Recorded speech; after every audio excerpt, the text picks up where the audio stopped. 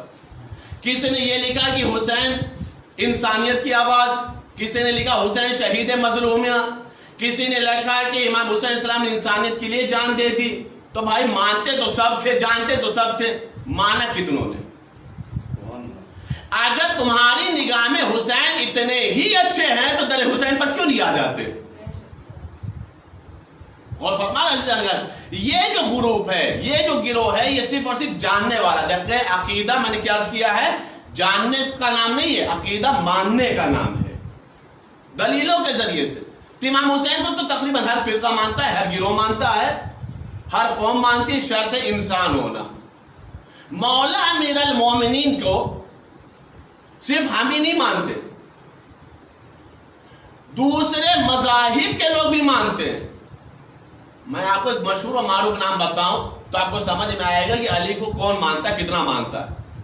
ایک بہت بڑا عیسائی رائٹر گزرا ہے، جارج جرداخ، اس نے کتاب لکھی ہے صوت العدالت الانسانیہ، عدالت انسانی کی آواز ہے علی۔ بھائی غور کریے گا، کتاب کا نام اتفاق یہ ہے کہ وہ کتاب انگریزی میں بھی چھپی ہوئی ہے، ٹرانسلیٹ ہوا ہے۔ صوت العدالت الانسانیہ، جارج جرداخ ایک کرسچن رائٹر ہے، اس نے کیا لکھا؟ عدالت انسانی کی ایک آواز جسے علی کہا جاتا ہے، اور پورا اس نے امیر المومنین کے فضائل لکھے ہیں، کمالات لکھے ہیں۔ عزیزان گرامی، کمال یہ ہے کہ جان رہا تھا تبھی تو لکھا، علم تھا تبھی تو قلم چلایا، اور کمال یہ ہے کہ اس کتاب کو صرف کرسچن ہی نہیں پڑھتے، اس کتاب سے ہم لوگ بھی فائدہ اٹھاتے۔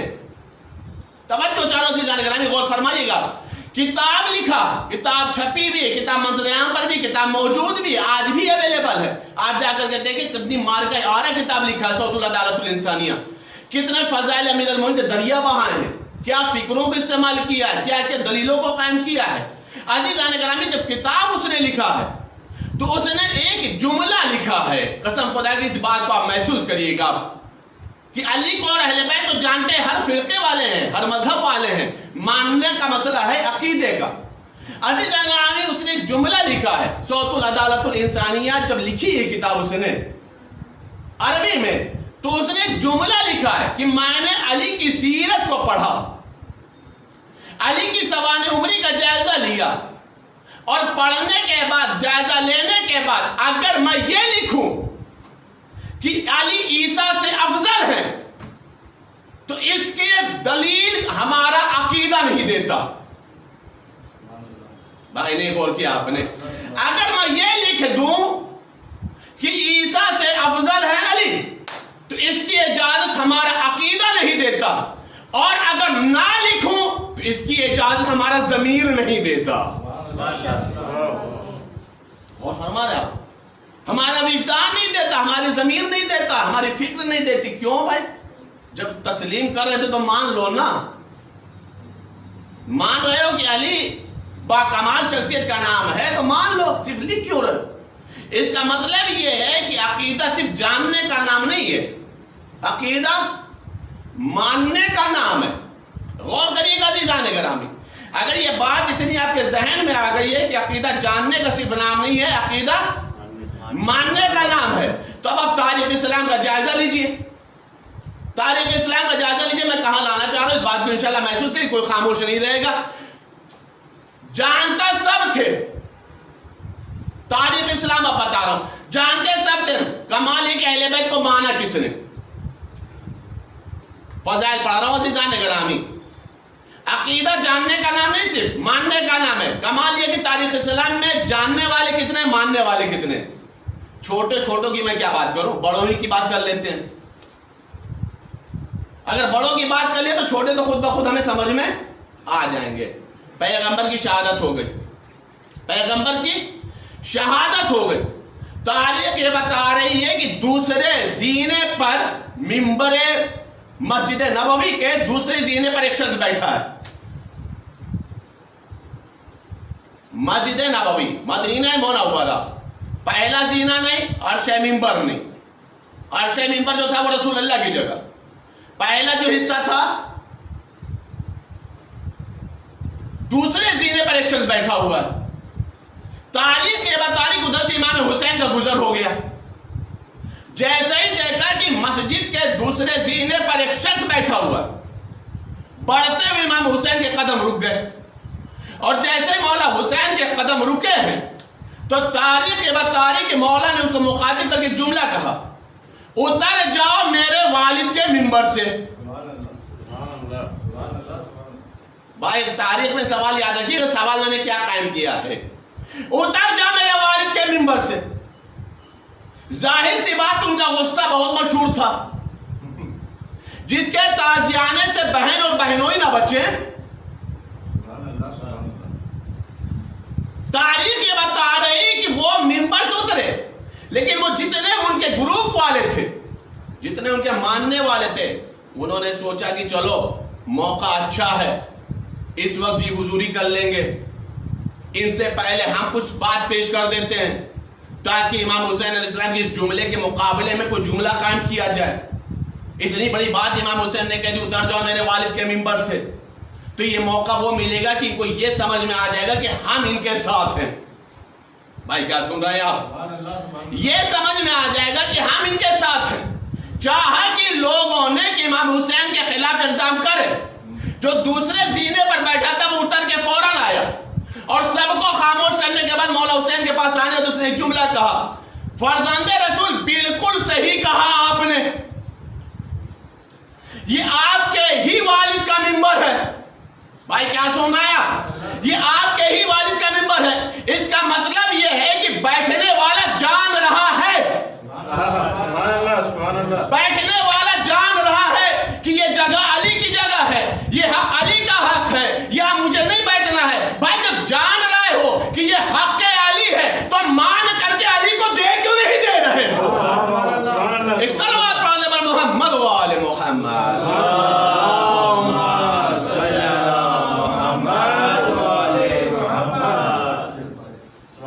غور فرما رضی اللہ عنہ، اگر جان رہے ہو کہ علی کا منبر ہے، یہ علی کا حق ہے، یا مجھے نہیں بیٹھنا ہے، یہ حق امیر المومنین ہے، تو پھر جاننے کے بعد مان لو نا، تسلیم کر لو، جگہ کو چھوڑ دو.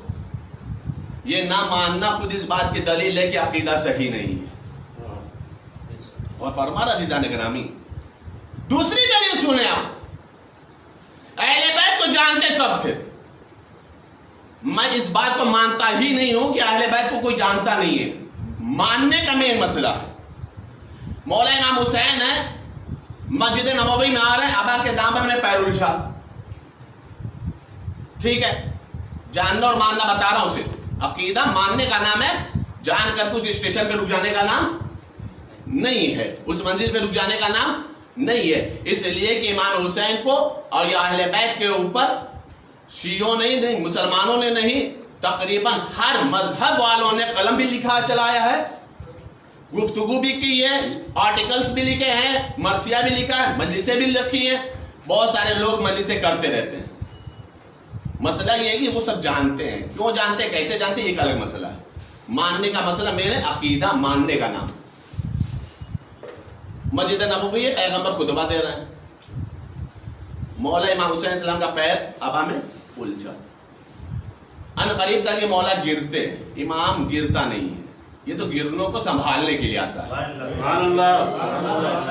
اور یہ پیر بھی الجھا میری مجبوری ہے، چونکہ اردو میں کوئی لفظ مجھے نہیں ملا، ورنہ یہ چیز بھی میرے لیے شایان شان نہیں کہ میں امام حسین کے لیے یہ لفظ استعمال کروں. میری مجبوری ہے، مولا حسین مجھے معاف فرمائے.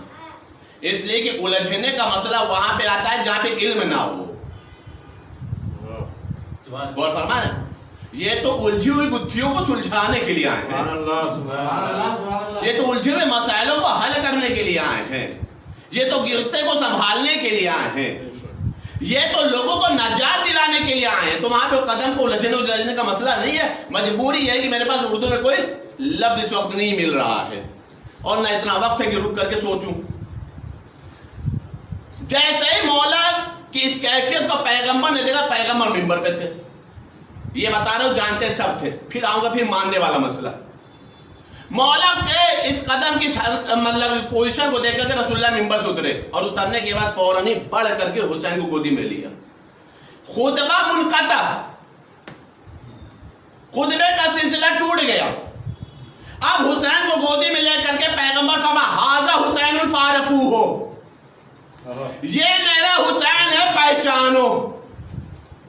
اور اس کے بعد یہی تک مسئلہ نہیں ہے کہ جملہ کا پہچانو ہی نہیں، اس سے محبت کرو اور جب وقت پڑ جائے تو اس کی نصرت بھی کرو. تو یہ بتائیے مدینے والوں نے حسین کو پہچانا یا نہیں پہچانا؟ پہچانا یا نہیں پہچانا؟ جانتے سب تھے مدینے کی گلیوں میں پیغمبر کے ساتھ ہیں. پہچانوا پیغمبر ہے، ظاہر سی بات ہے وہ پہچانوا رہا ہے جس کی زبان پر وحی الہی کا پہرا ہے. جان صبر ہے پیغمبر پہچانوا کر کے حجت تمام کر رہے ہیں. مباہلہ آیا، دیکھیں متوجہ رہے گا میں کہاں تک لانا چاہ رہا ہوں. مباہلہ آیا. مباہلہ ایک ایسا معرکہ ہے جہاں پر لوگوں نے کوشش بھی نہیں کی ہے شرکت کرنے کی. مباہلہ ایک ایسا معرکہ ہے جہاں پہ لوگوں نے کوشش بھی نہیں کی شرکت کرنے کی. آئے تطہیر نے کوشش کیا شرکت کرنے کی، میں آ جاؤں، لیکن مباہلے میں کسی نے ہمت ہی نہیں کی. مسئلہ کیا تھا؟ اگر ہمت کیا رسول سے کہا تو پہلا مار پڑے گی، رسول منع کر دیں گے. اور مسئلہ یہاں پر تلوار چلانا نہیں ہے، کردار سے فتح کرنا ہے. اور قرآن نے پہلے کہہ دیا ہے جھوٹوں پر اللہ کی لعنت ہوگی. تو جانتے ہیں کہ کتنے بڑے جھوٹے ہیں. نتیجہ کیا ہوگا کہ منہ سے اگر لعنت نکل گئی اور یہ میدان سے بھاگ بھی گئے تو لعنت خود اپنے مستحق تک پہنچ جائے گی. بھائی غور فرما رہے آپ؟ یہ خود اپنے مستحق تک پہنچے گی. تو موبائل ایک ایسا مارکا ہے جہاں پر ان لوگوں نے کوئی کوشش نہیں کی. کسی نے کوشش نہیں کی کہ میں بھی آ جاؤں، مجھے بھی شامل کر لیجیے، ابنانا کی جگہ پر، نسانا کی جگہ پر، انفسانا کی جگہ پر. کسی نے کہا بھی نہیں. تاریخ اتنی خاموش ہے. تاریخ بتائیے مباہلہ جو معرکہ ہوا تھا کس چیز کا تھا؟ مباہلے کا جو معرکہ ہوا، میدان مباہلہ جو سر ہوا ہے کس چیز کا تھا؟ مباہلے میں صرف دو لفظ تھے، صدق اور کذب. صادق اور کاذب، سچ اور جھوٹ، بس اتنا ہی مسئلہ تھا. اگر یہ مسئلہ نہ ہوتا تو قرآن یہ نہ کہتا لعنت اللہ علی الکاذبین، اللہ کی لعنت ہوگی کس کے اوپر؟ جھوٹوں کے اوپر، کاذب کے اوپر. اس کا مطلب کیا ہے کہ بس دو ہی لفظ ہے، ایک طرف کاذب ہے ایک طرف صادق ہے. سبحان اللہ سبحان اللہ سبحان اللہ. بھائی یاد رکھیے گا، جاننے اور ماننا بتا رہا ہوں میں. ایک طرف صادق اور ایک طرف مد مقابل میں کاذب ہے. تو بھائی مسئلہ یہ ہوا کہ جب میدان مباہلہ میں پہنچے تو اس نے کیا کہا؟ خبردار مباہلہ نہ کرنا. کیوں نہیں کرنا بھائی؟ کہ میں ایسے چہرے دیکھ رہا ہوں اگر یہ اشارہ کر دے تو پہاڑ اپنی جگہ سے ہٹتا ہوا نظر ہے. کہ پھر کہ جزیہ دے دو، مباہلہ نہ کرو. اپنے آپ کو لعنت سے بچا لیا. کیا سن رہے ہیں آپ؟ اپنے آپ کو لعنت پروردگار سے بچا لیا. کیسے بچایا؟ کہا کہ دیکھو مقابلہ مت کرو. یعنی عیسائیوں نے ایک اصول بتایا کہ وہ شخص لعنت سے بچ ہی نہیں سکتا جو ان کے مقابلے میں آ جائے، چاہے وہ دربار میں مقابلے میں آئے چاہے میدان میں مقابلے میں آ جائے. ایک صلوات پڑھتے پر محمد و آل محمد.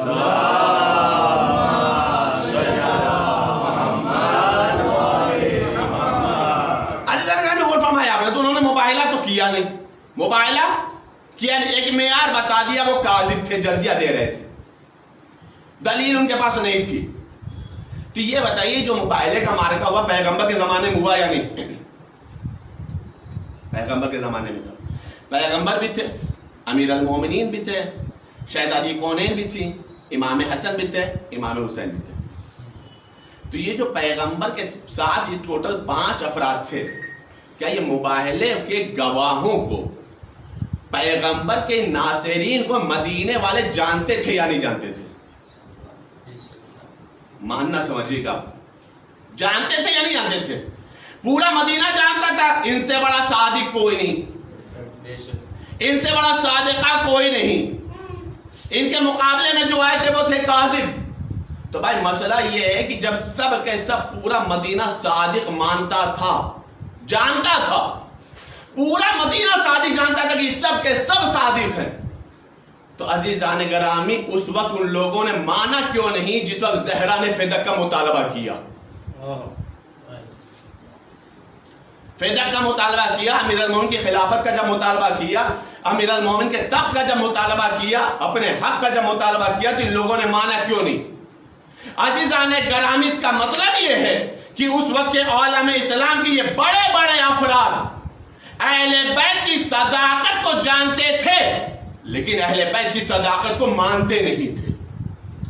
عزیزان گرامی اسی لیے میں بار بار عرض کر رہا ہوں کہ اہل بیت کو صرف جاننے کا نام عقیدہ نہیں ہے, اہل بیت کے عقائد کو ماننے کا نام عقیدہ ہے.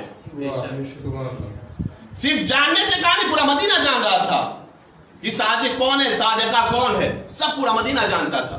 لیکن جب گواہی کا مسئلہ آیا ہے, فدق کا مسئلہ آیا ہے, تو ان لوگوں نے تسلیم کرنے سے انکار کر دیا, ماننے سے انکار کر دیا. یہ گواہوں کا ماننا اور اتنا زیادہ حجت اور بحث کا کرنا, بی بی کا دربار میں کھڑے ہو کر کے سوال و جواب کرنا, یہ شہزادی کونین کا خطبہ فدق دینا, یہ 25 سال امیر المومنین کی خاموشی کی زندگی کا گزارنا اس بات کی دلیل ہے کہ پیغمبر کا یہ کلمہ پڑھ کے مسلمان ضرور ہو گئے تھے لیکن عزیزان گرامی ان کے دلوں میں حقیقی عقیدہ نہیں پہنچا تھا,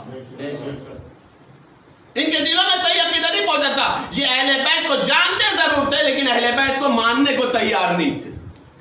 اب ایک ماننے میں ایک مسئلہ اور بھی آتا ہے, اس بات کو بھی آپ محسوس کریے گا عزیزان گرامی. یہ ضروری نہیں ہر ماننے والا برابر ہو,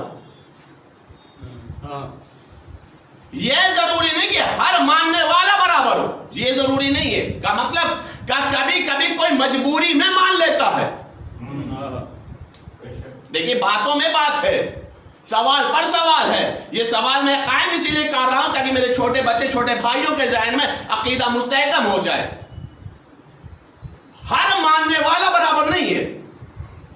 پھر ماننے والے کی کنڈیشن دیکھی جائے گی اور یہ کنڈیشن بھی اس کی حرکت بتائے گی.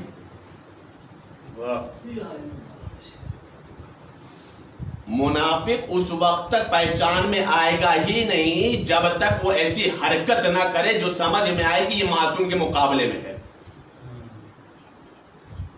ہر ماننے والے کا عقیدہ سیم نہیں ہے, برابر نہیں ہے.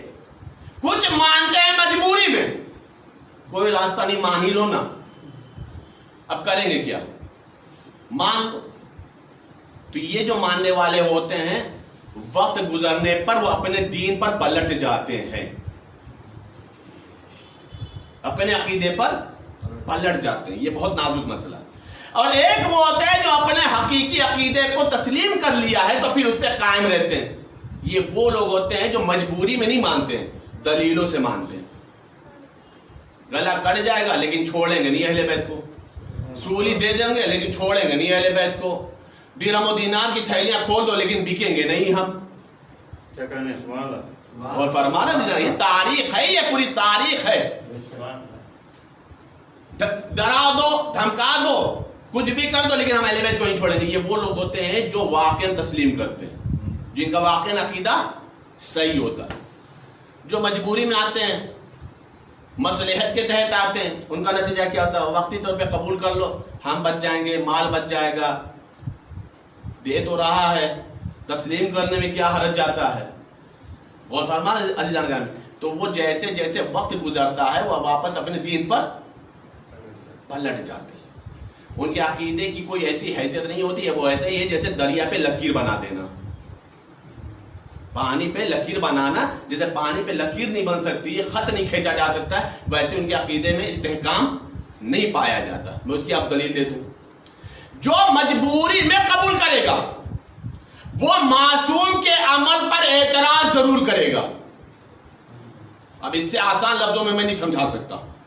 جو مجبوری میں قبول کرے گا وہ معصوم کے عمل پر اعتراض ضرور کرے گا، اور جو حقیقی طور پہ کرے گا، قبول کرے گا، وہ معصوم کے عمل کو حجت مانے گا، اس لیے کہ یہ حجت خدا کا عمل ہے۔ سبحان اللہ، سبحان اللہ، سبحان اللہ۔ معصوم کی مرضی مرضی معبود ہے، وَمَا تَشَاءُونَ إِلَّا أَن يَشَاءَ اللَّهُ۔ اے آل محمد آپ کچھ چاہتے ہی نہیں، وہی چاہتے جو خدا چاہتا ہے۔ اب آپ اس دو جملے اگر سمجھ گئے تو میں آپ کو دلیل دے دوں۔ 25 سال امیر المومنین نے خاموشی کی زندگی گزاری، 3 دور دیکھے لوگوں نے، 3 دور دیکھا۔ جب 3 دور مکمل ہو گیا تو تاریخ یہ بتا رہی کہ لوگ علی کے دروازے پر آئے،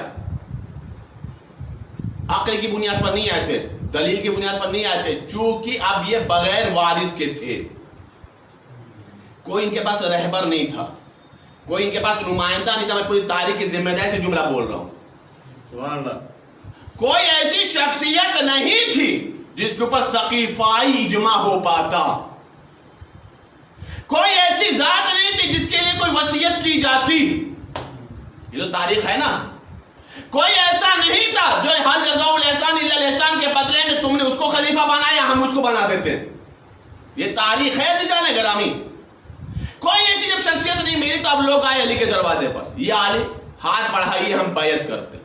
مولا نے برجستہ جملہ کا جاؤ کسی اور کو تلاش کر لو، یہ علی کا جملہ خود اس بات کی دلیل ہے کہ علی خلافت کا لالچی نہیں ہے،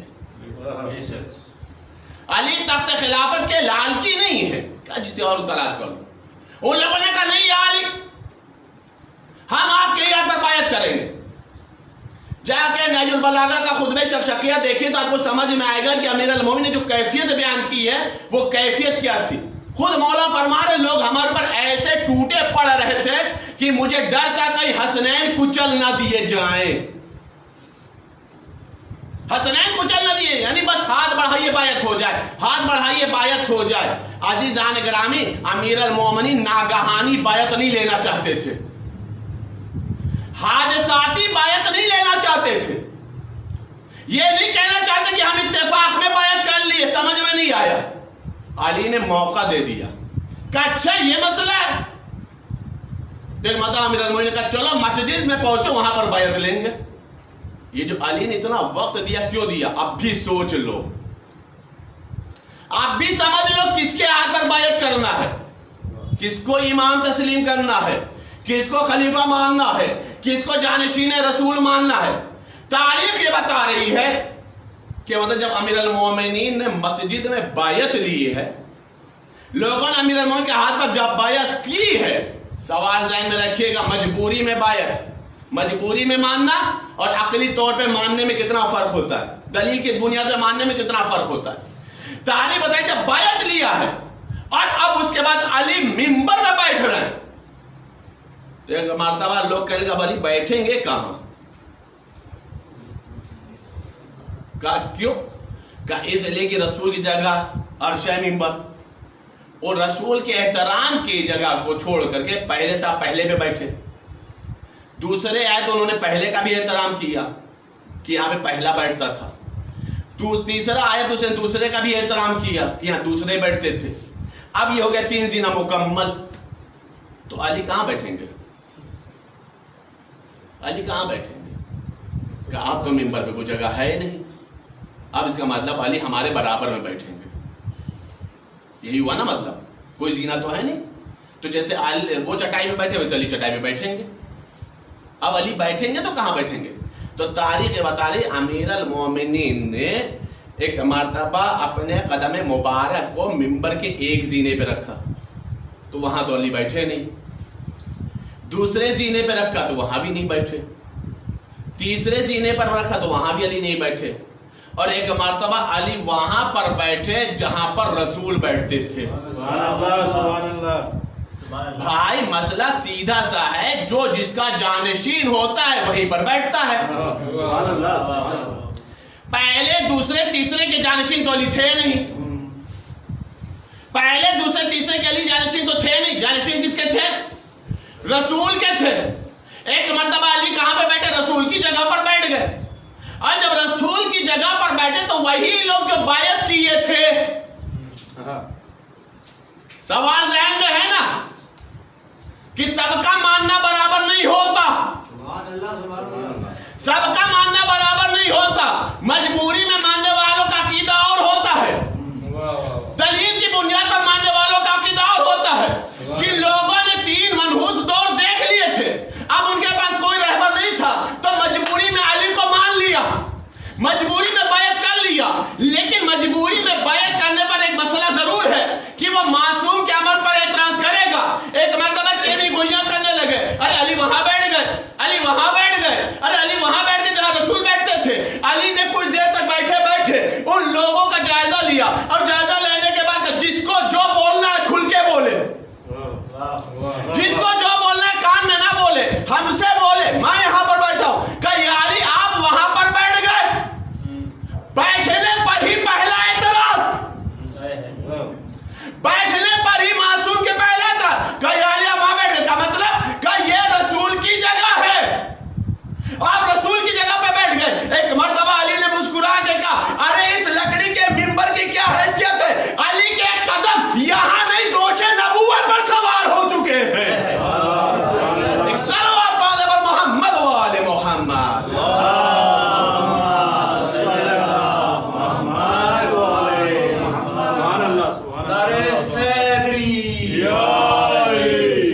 عزیزان کرام غور فرمایا آپ نے، یعنی ہر ماننے والے کا عقیدہ بھی برابر نہیں ہے۔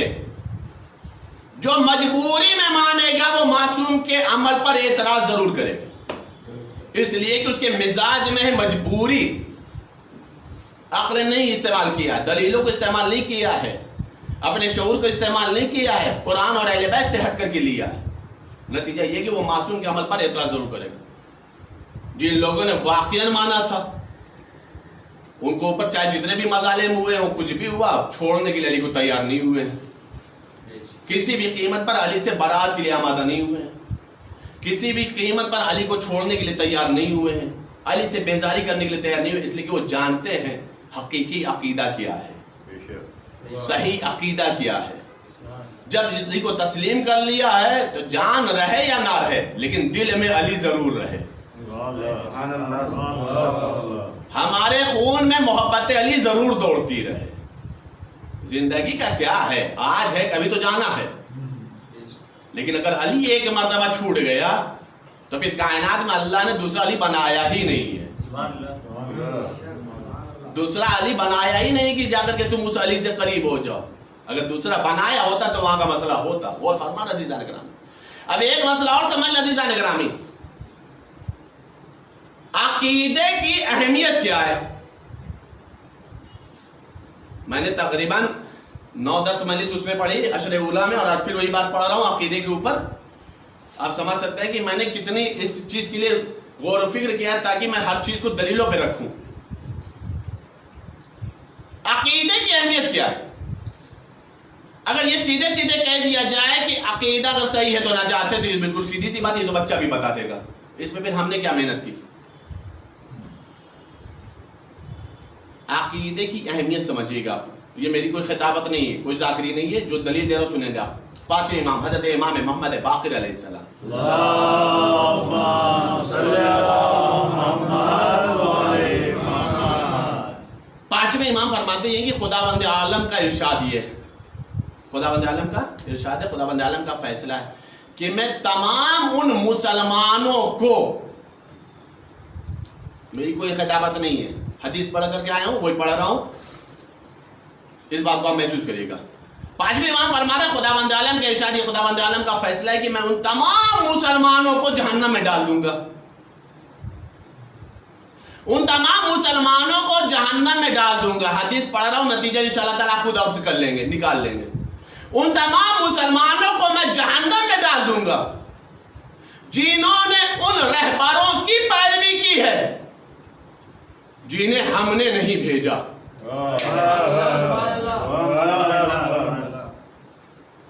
جنہیں ہم نے نہیں بھیجا، دیکھیں حدیث میں نے پڑھی، میں نے کہا نتیجہ آپ خود نکال لیجئے گا۔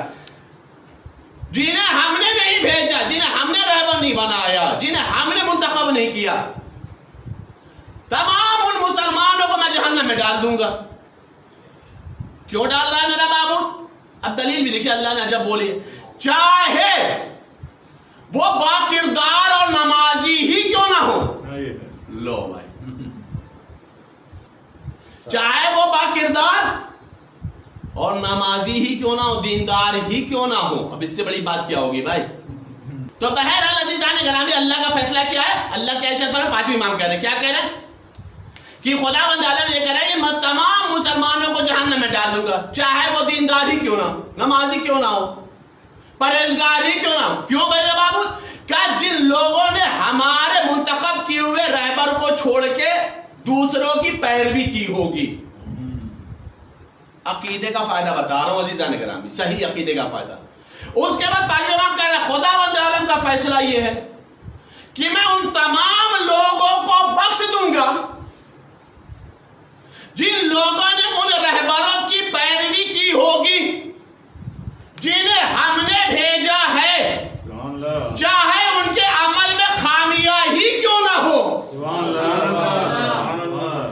چاہے ان کے عمل میں نقص ہی کیوں نہ ہو، چاہے ان کا عمل مکمل ہی کیوں نہ ہو، میں انہیں بخش دوں گا، تب جنت میں بھیجوں گا. عزیزان گرامی، اب سمجھ میں صحیح عقیدے کا فائدہ کیا ہے؟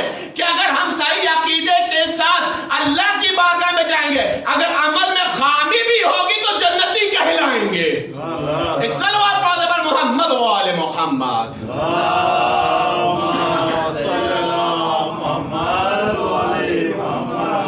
یہ اللہ جو فضل عطا فرما رہا ہے، یہ جو اللہ کرم عطا فرما رہا ہے، وہ کیوں دے رہا ہے؟ صرف اور صرف صحیح عقیدے کی بنیاد پر.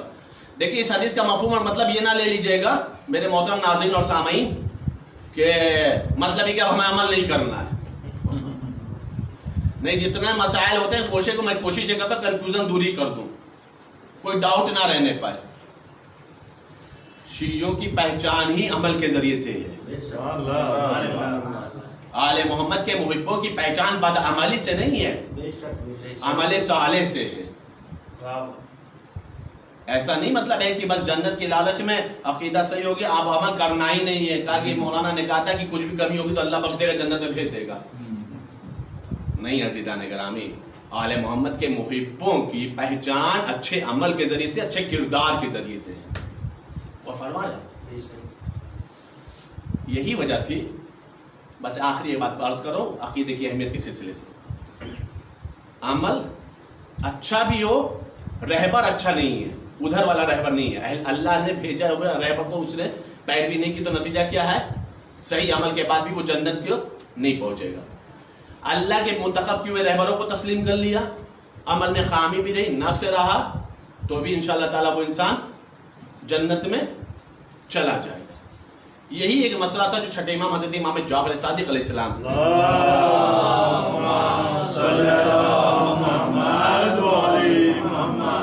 امام صادق کے سامنے آیا تھا. ایک شخص آیا تھا مولا امام صادق کے پاس. غور کریے گا، آنے کا اس نے فرزند رسول ایک سوال تھا کہ آپ پوچھیے کیا پوچھنا ہے. کہا فرزند رسول ہم یہ دیکھتے ہیں کہ آپ کے دشمن عمل بہت کرتے ہیں، آپ کے دشمن عمل بہت کرتے ہیں، جبکہ ہم یہ دیکھتے ہیں کہ آپ کے محبوں کے عمل میں کوتاہیاں بہت پائی جاتی ہیں، کاہلی بہت پائی جاتی ہے. فاتح نہ بننے دے، کامیاب نہ ہونے دے کہ وہ گمراہی میں کامیاب ہو. غور فرما رہے ہیں عزیزان کرام، یہ ہے صحیح عقیدے کا فائدہ.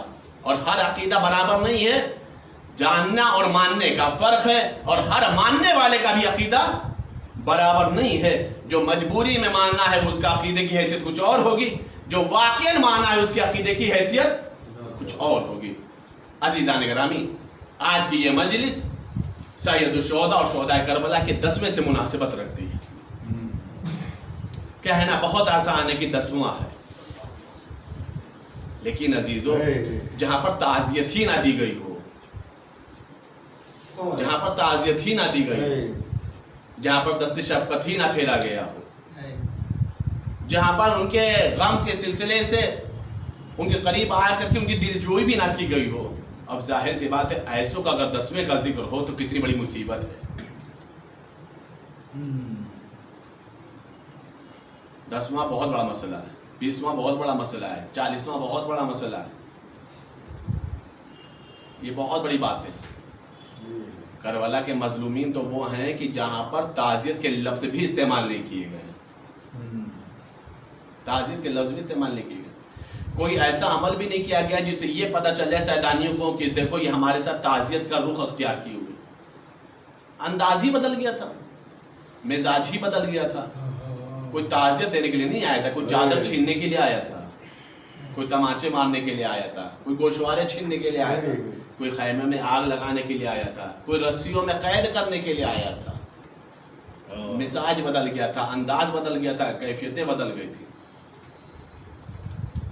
آل رسول پہ کچھ ایسی مصیبتیں آئی ہیں کہ جن مصیبتوں کو صرف اور صرف سیدانیوں نے برداشت کیا ہے. صرف اور صرف سیدانیوں نے برداشت کیا. ایک کتاب ہے مصائب آل محمد, ایک کتاب ہے مصائب آل محمد.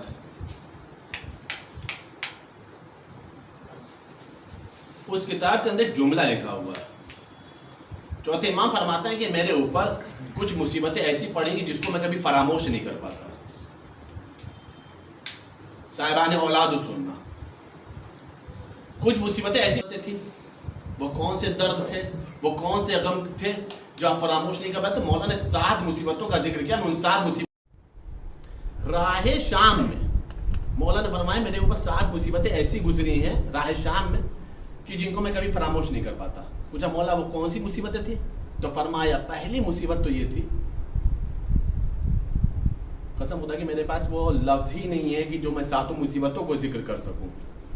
صرف ان میں سے 2-3 مصیبتوں کو ذکر کر, اس بات کو بہت سنو گے, بہت رو گے, جب سوچو گے تب آنکھوں سے آنسو آئے گا. کہ اس میں پہلی مصیبت تو یہ ہے کہ جب ہم راہ شام میں تھے تو بالا خانے سے شامی اپنے گھر سے ہمارے اوپر آگوں کے انگارے پھینکتے تھے.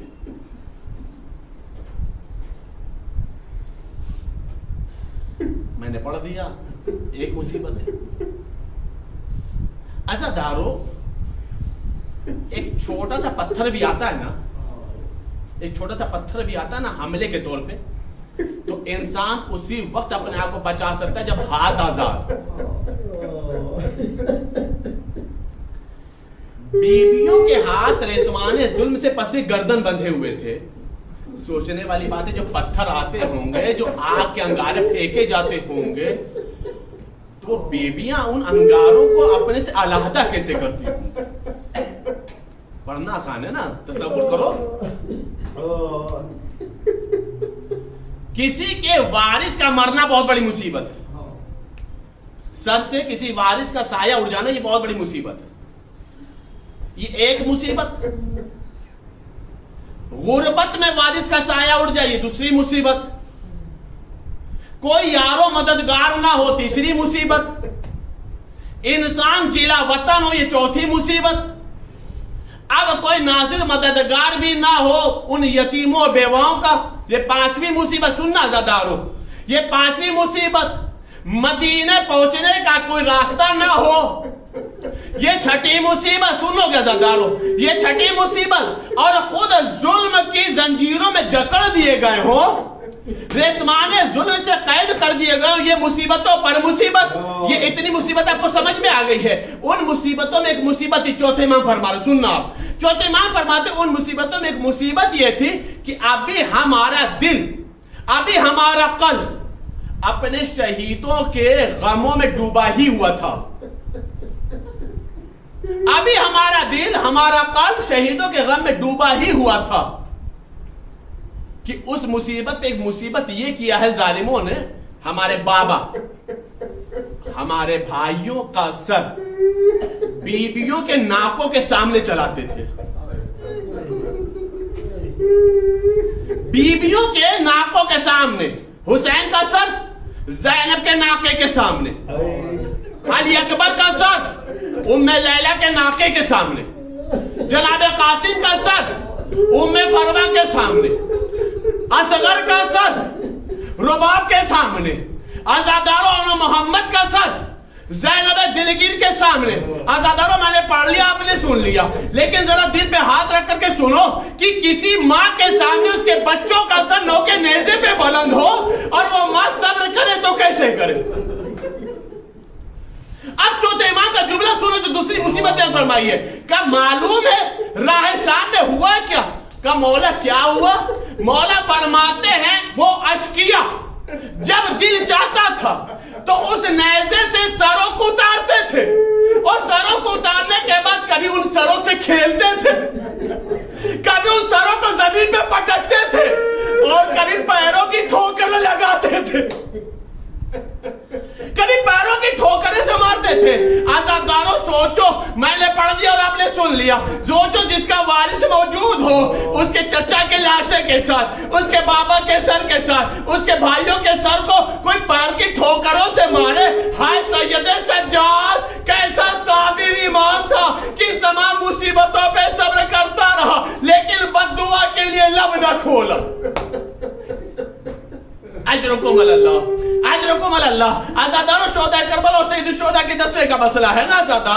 آزاداروں روایت بتا رہی ہے کہ یہ جو اسیران کربلا ہے نا, یہ جو اسیران کربلا ہیں, جب بھی کبھی شہداء کربلا پہ روتے تھے تو تماچے مارے جاتے تھے, کبھی روتے تھے تو تازیانے مارا جاتا تھا, کبھی روتے تھے تو درے لگائے جاتے تھے. آزاداروں یہ وہ مظلوم کائنات ہیں جن کے رونے پر بھی پابندی تھی, جن کو عشق بہانے پر بھی پابندی تھی. آزاداروں انہیں رونے نہیں دیا جاتا تھا. آج قسم خدا کی جتنا رو گے نا اتنا زہرا دعا دے گی, اتنا زینب دعا دے گی, اتنا ہی سکینہ دعا دے گی. بس آزاداروں مجلس تمام ہو رہی ہے. روایت بتا رہی راہ شام ہے, کوفہ ہے, راہ کوفہ اور شام ہے. ایک منزل پہ قافلہ روکا گیا. مجھے یہ قافلہ کیوں رکا ہے؟ کہا شمر اپنے لشکر والوں کو پانی پلائے گا. مجلس تمام کرو آزاداروں. کہا شمر اپنے لشکر والوں کو پانی پلائے گا. پانی کا نام سنا, وہ سکینہ جو نہ جانے کئی شب و روز کی پیاسی ہے تڑپ گئی, نہ جانے کئی شب و روز کی پیاسی ہے تڑپ گئی. ایک مرتبہ آئی, پھوپھی اماں اجازت ہے کہ میں بھی شمر سے پانی کا سوال کروں. آزاداروں سوچو سوال کون کرنے والی ہے؟ جو عباس کی بھتیجی ہے. سوال کون کرنے والی ہے؟ جو حسین کی بیٹی ہے. سوال کون کرنے والی ہے؟ جو ساقی کوثر کی پوتی ہے. روایت بتا رہی ہے زینب نے سر جھکا لیا. آزاداروں بی بی سکینہ نے سمجھا کہ شاید پھوپھی اجازت نہیں دے رہی یا پھوپھی اجازت دے رہی ہیں. روایت بتا رہی ننھے قدموں سے دوڑتی ہوئی گئی اور جانے کے بعد کہا شیو تجھے پتا میں کئی روز کی پیاسی ہوں. اے شیو تجھے معلوم ہے میرے سینے میں آگ لگ رہی ہے, تجھے معلوم ہے پیاس سے میرا کلیجہ کٹ رہا ہے. اے شیو ایک قطرہ پانی دے دے, تیرا پانی ختم نہ ہوگا. آزاداروں شمر ہے جو سکینہ کی طرف متوجہ نہ ہوا. مقاتی لکھتے یہ ہیں کہ سکینہ نے سوچا کہ شاید یہ جب سب کو پانی پلا لے گا تو جو پانی بچے گا اس میں سے وہ ہمیں دے دے گا. آزاداروں یہاں تک کہ سارے سپاہیوں نے پانی پی لیا, سارے یزیدیوں نے پانی پی لیا, ناکوں نے پی لیا, اونٹ نے پی لیا, گھوڑوں نے پی لیا. اب سکینہ پھر گئی. آزاداروں خدا نہ کرے کسی یتیمہ کی آس ٹوٹے, کسی بچے کی آس ٹوٹے. روایت بات تاری سکینہ گئی, اب تو سب نے پانی پی لیا, اب تو مجھے ایک قطرہ پانی دے دے. روایت بتا شمر ملعون نے مشک کا دہانہ کھولا. حسرت سے سکینہ نے ہاتھوں کو آگے بڑھایا لیکن آزاداروں قیامت آ گئی. شمر ملعون ایک مرتبہ سکینہ کو دیکھتا ہے, مشک کو دیکھتا ہے اور دیکھنے کے بعد پورا پانی زمین پہ گرا دیتا ہے. سکینہ پانی میں تڑپنے لگی. فرات کا رک کر کے آواز دیا, اے چچا ارے آپ کے بعد کوئی سیراب نہیں کرتا. اے چچا ابا ایک ایک قطرہ آپ کے لیے آپ کی بھتیجی کو تڑپایا جا رہا. شمر پانی زمین پہ گراتا ہے لیکن آپ کی بھتیجی کو ایک قطرہ آپ سے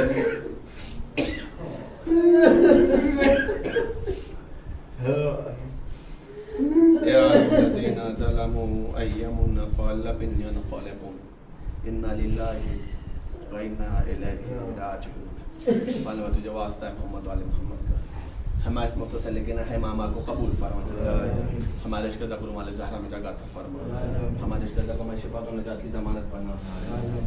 میرے معبود ہماری عزا کو قبول فرما. میرے معبود اگر ہماری عزا میں کوئی کوتاہیاں تو میرے معبود ان کوتاہیوں کو درگزر فرما. ہم سب کے عقیدے اور عمل کو مستحکم قرار دے.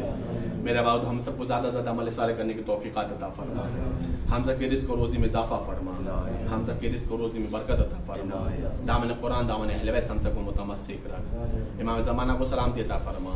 سلامتی امام زمانہ کے طفیل میں تمام عزادار امام حسین کو سلامتی عطا فرما.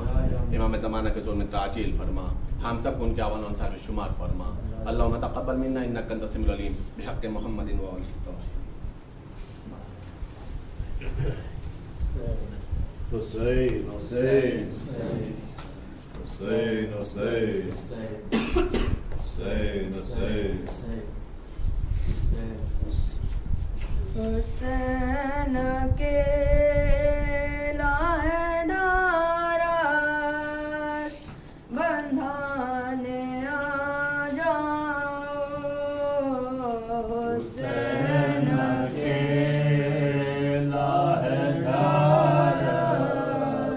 بندھانے آ جاؤ حسین کے لائے ڈھارس بندھانے آ جاؤ حسین کے لاہ ڈھارس بندھانے آ جاؤ ہر ایک عزیز کا لاشا اٹھا کے بیٹھا ہوں ہے آن کے بھی آنسو بہا کے بیٹھا ہوں اور اب ہے سامنے اکبر کی لاش ہے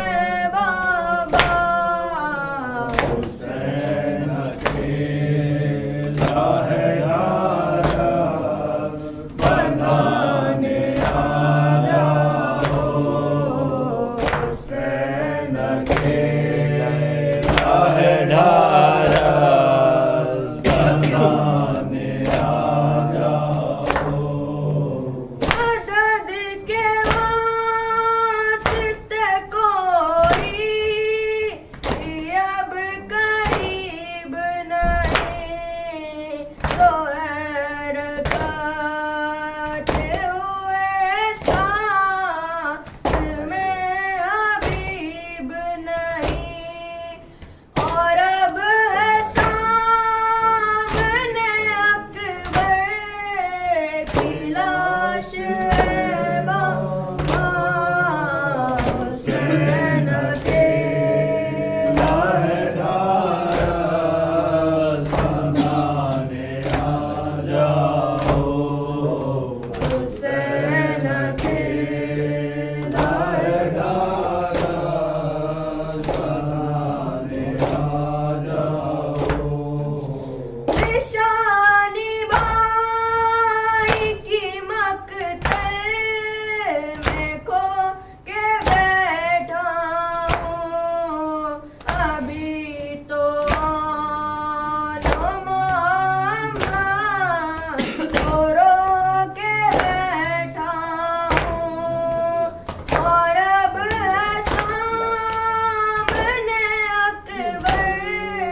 کے ایک اداسی رہ گئی، کیا رہا خیموں میں شہ کے ایک اداسی رہ گئی، صرف رونے کو محمد کی نواسی رہ گئی، کیا رہا خیموں میں شہ کے بس اداسی رہ گئی، کیا رہا خیموں میں شہ کے ایک اداسی رہ گئی، کیا رہا خیموں میں شہ کے ایک اداسی رہ گئی، صرف رونے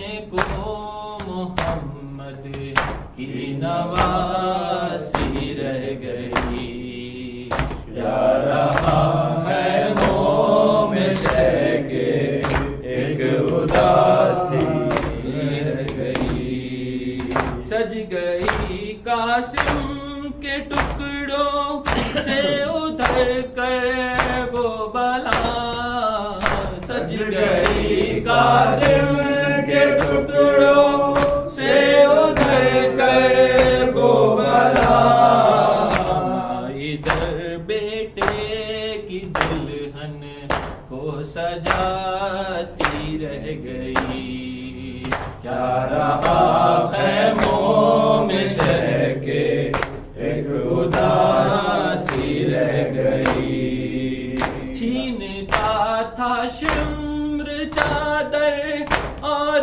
زینب بار بار، چھینتا تھا شمر چادر اور زینب بار بار، اپنی چادر کے محافظ کو بلاتی رہ گئی، کیا رہا خیموں میں شہ کے ایک اداسی رہ گئی، اے مسلمانوں تمہاری غیرتیں کیا ہو گئی، اے مسلمانوں تمہاری غیرتیں کیا ہو گئی، تماشائی تھے زینب منہ چھپاتی رہ گئی، کیا رہا خیموں میں شہ کے ایک اداسی رہ گئی، قید خانے میں سکینہ کو ملا بابا کا سر، قید خانے میں سکینہ کو ملا بابا کا سر، پہ منہ رکھ کر جو سوئی ماں جگاتی رہ گئی، کیا رہا خیموں میں شہ کے ایک اداسی رہ گئی، ہر تماچے پر سکینہ منہ پہ رکھ کر ننھے ہاتھ، ہر تماچے پر سکینہ منہ پہ رکھ کے ننھے ہاتھ، نیل رخ ساروں کے غازی کو دکھاتی رہ گئی، کیا رہا خیموں میں شہ کے ایک اداسی رہ گئی، side side side side side side side side side side side side side side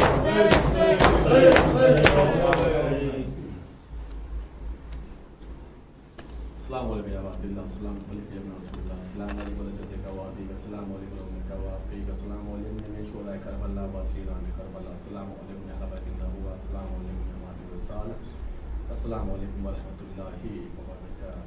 السلام علیکم یا قریب القربان، السلام علیکم السلام علیکم الحسن یا علی بن مسرد، السلام علیکم ورحمۃ اللہ وبرکاتہ. السلام علیکم صاحب رسول زمان، علمان علمان علمان.